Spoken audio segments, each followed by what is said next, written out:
প্রধান উপদেষ্টা ডক্টর মোহাম্মদ ইউনূস বলেছেন, অন্তর্বর্তী সরকার রাজনৈতিক দলগুলোর উপর সংস্কার প্রস্তাব চাপিয়ে দেবে না। তবে তিনি দীর্ঘমেয়াদে অবাধ, সুষ্ঠু ও নিরপেক্ষ নির্বাচন আয়োজনের আইনি কাঠামো তৈরির জন্য সংস্কার প্রক্রিয়া সঠিকভাবে এগিয়ে নিতে দলগুলোর প্রতি আহ্বান জানিয়েছেন।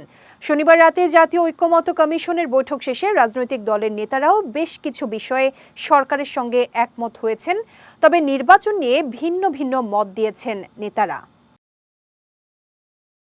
দেশের চলমান সংকট, জাতীয় নির্বাচন ও ৬ সংস্কার কমিশনের প্রস্তাবনা নিয়ে আলোচনা করতে রাজনৈতিক দলগুলোর সঙ্গেই সংলাপের আয়োজন করে জাতীয় ঐক্যমত কমিশন। কমিশনের সভাপতি ও অন্তর্বর্তী সরকারের প্রধান ডক্টর মোহাম্মদ ইউনূসের ডাকে সাড়া দিয়ে শনিবার বিকেল ৩টায় রাজধানীর বেইলি রোডের ফরেন সার্ভিস একাডেমিতে আসেন ২৭টি রাজনৈতিক দল ও জোটের ১০০-এর অধিক নেতা।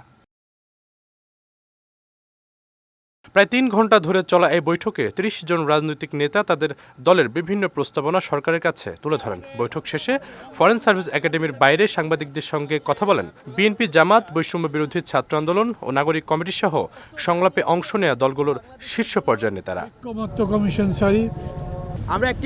এদিন সার্জিস হাসনাত গণ অধিকারের সভাপতি নুরুল হক নূর ও আন্দালিব রহমান প্রার্থীর কণ্ঠে ছিল আওয়ামী লীগকে নিষিদ্ধের দাবি। সে সঙ্গে সুষ্ঠু নির্বাচনের জন্য প্রয়োজনীয় সংস্কার শেষ করেই নির্বাচন আয়োজনের পরামর্শ দেন তারা।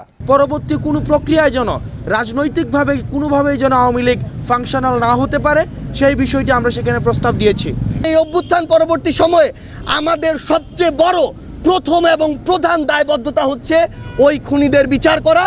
এটা আমরা আমাদের জায়গা থেকে স্পষ্ট জানিয়ে দিয়েছি। আমরা বলেছি, যারা 5 বছর আগামীতে রাজনীতিতে যুক্ত হবে না, প্রয়োজনে সেই শর্তে অভিজ্ঞ রাজনীতিবিদদেরকে নিয়ে আগামীর কাঙ্ক্ষিত বাংলাদেশ বিনির্মাণে উপদেষ্টা পরিষদ পুনর্গঠন করতে হবে।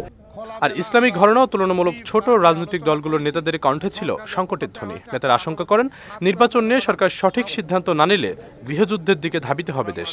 তারা বলেছে, জাতীয় নির্বাচনের আগে যদি এই মুহূর্তে স্থানীয় সরকার নির্বাচনের দিকে যাওয়া হয়, তাহলে এটি একটি সিভিল ওয়ার দিকে দেশ চলে যেতে পারে। এই জন্য তারা সতর্ক করেছেন যে কোনোভাবেই যেন এই ধরনের সিদ্ধান্ত গ্রহণ না করা হয়। বৈঠক শেষে বিএনপি মহাসচিব মির্জা ফখরুল ইসলাম আলমগীর জানান, জাতীয় নির্বাচনের আগে স্থানীয় নির্বাচন মানবে না তার দল। এ সময় জামাতের প্রতিনিধি দল জানায়, সরকারের সকল পজিটিভ সংস্কার ও রাজনৈতিক দলগুলোর সঙ্গে ঐক্যমতের ভিত্তিতেই পথ চলবে তারা। আমাদের কথা খুব পরিষ্কার বলেছি ভাই, আমাদের কথা হচ্ছে যে আমরা বলেছি যে জাতীয় সংসদের নির্বাচন সবার আগে হতে হবে, তারপরে আপনার স্থানীয়। আমরা বলেছি যে সংস্কার প্রয়োজন, এই জন্য সংস্কারটা উপরে আমরা ঐকমত্য হই, তারপরে যথাশীঘ্র সম্ভব নির্বাচন অনুষ্ঠিত হবে। প্রধান উপদেষ্টা তো বলেছেন ডিসেম্বরের ভিতরে ওরা করবেন, আমরা সেটা দেখছি হাউ ইট গোজ। বৈঠকে প্রধান উপদেষ্টা ডক্টর মোহাম্মদ ইউনূস নেতাদের উদ্দেশ্যে বলেন, অন্তর্বর্তী সরকার রাজনৈতিক দলের উপর সংস্কার প্রস্তাব চাপিয়ে দেবে না। তবে দীর্ঘমেয়াদে অবাধ, সুষ্ঠু, নিরপেক্ষ নির্বাচন আয়োজনের আইনি প্রক্রিয়া তৈরির জন্য সংস্কার প্রক্রিয়াকে সঠিকভাবে এগিয়ে নিতে দলগুলোর প্রতি আহ্বান জানান তিনি। দেশের মানুষ বলবে যে তোমরা এটার থেকে এটা সহ্য করলে না, এটা সংস্কারও করলে না, আমাদের ঘাড়ের উপর আবার চাপাই দিলে, বলবে আমাদের সবাইকে, রাজনৈতিক দলকে বলবে সবাই। কাজেই আমরা এটার থেকে মুক্ত হতে চাচ্ছি না। রাষ্ট্র সংস্কার নিয়ে কথা হচ্ছে তো বহুকাল থেকে।